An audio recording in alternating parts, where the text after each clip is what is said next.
Okay, hello everybody. So in this video, I'm going to talk about the basic economic problem.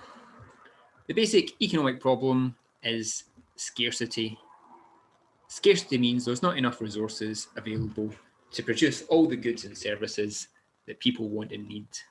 It arises because our demand for goods and services is unlimited, but the problem is the resources available to produce those goods is limited.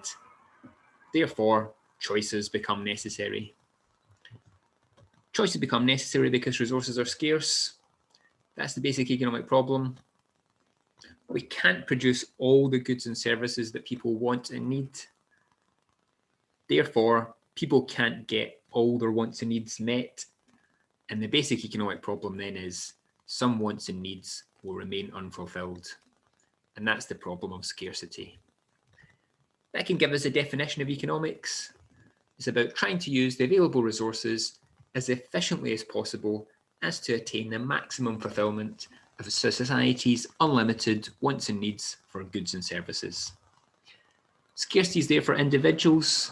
There's a limited amount of time. People have got a limited income. Firms have got a limited income. They've got limited resources. They've got a limited budget as to what to do. In the same way, government have got limited tax revenues and a limit to how much debt they'll be able to access. All of which means neither individuals, nor firms, nor governments have got unlimited budgets to do what they like with. That means they face the problem of scarcity and they have to make choices. Choices become necessary because resources are scarce.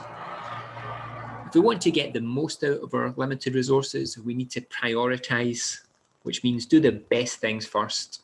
So we need to decide what do we value the highest and that we're going to produce, that we're going to go ahead and try to get, and what do we value not so highly, and what are we going to decide we're going to have to leave till later.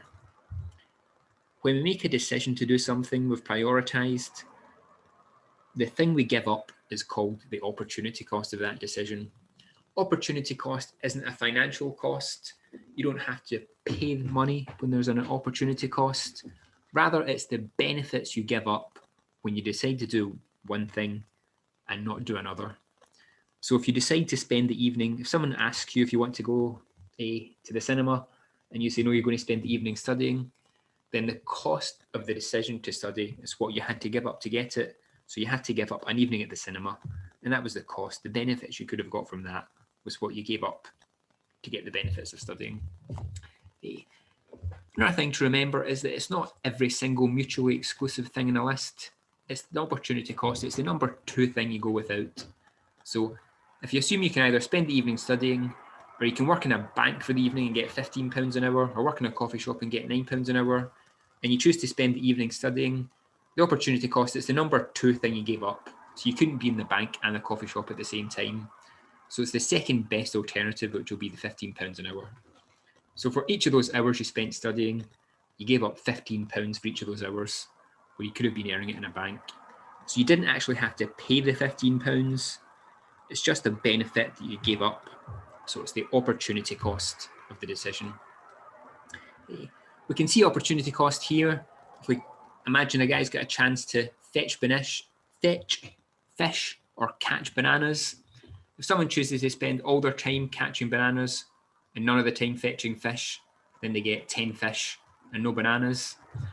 If they choose to spend half the time catching fish and half the time catching bananas, they can get 2 fish and 5 bananas.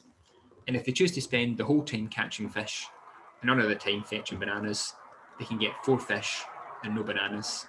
So these are different options the person can get.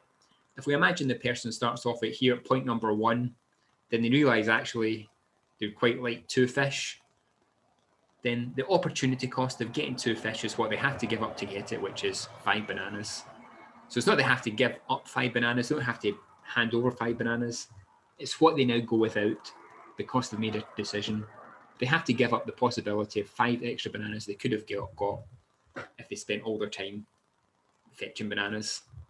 And if they decide, they start off here at point number 3, so they've got 4 fish and no bananas, and they decide to get 10 bananas, then the opportunity cost of going from here to here is what they have to give up to get it, which is fourth-ish.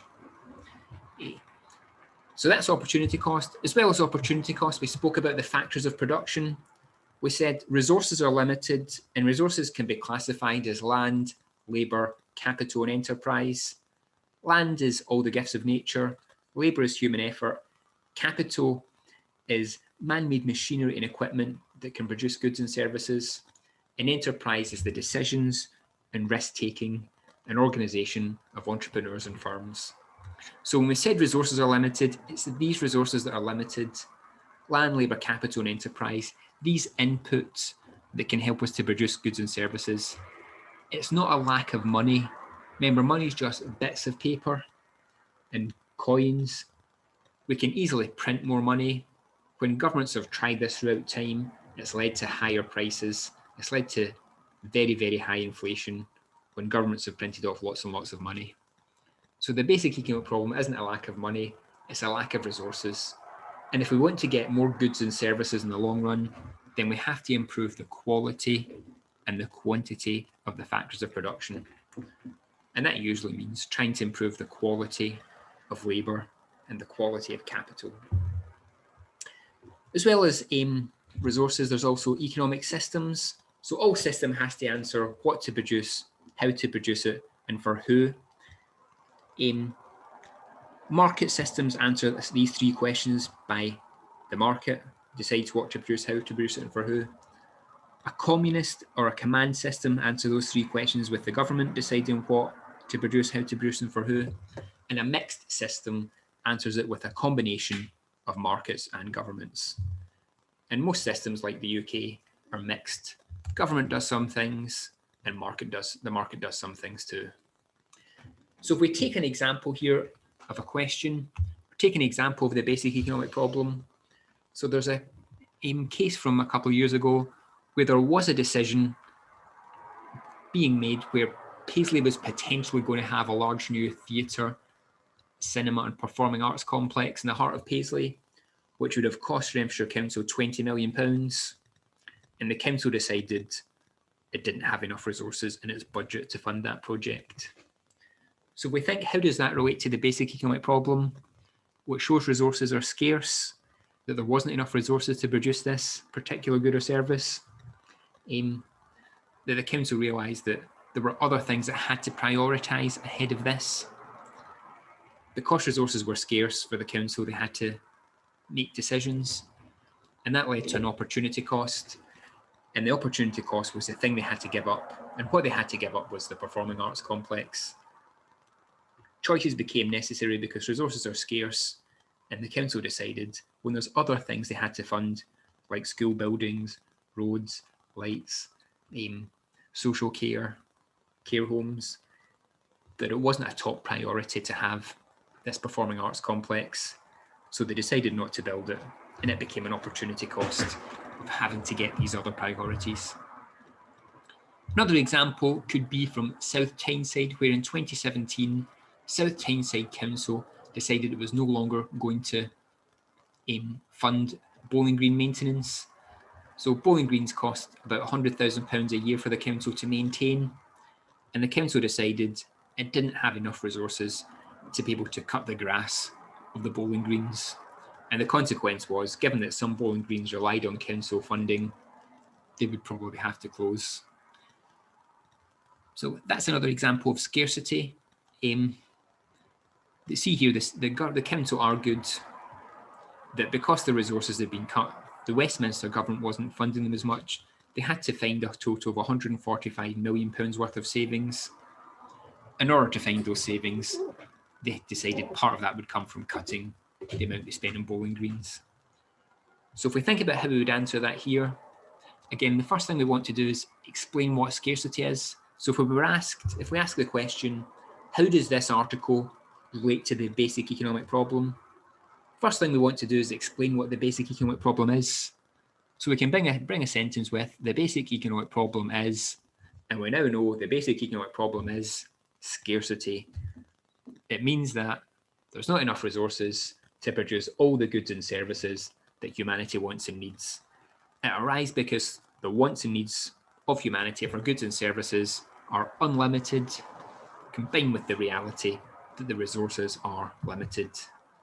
And because of that, choices become necessary.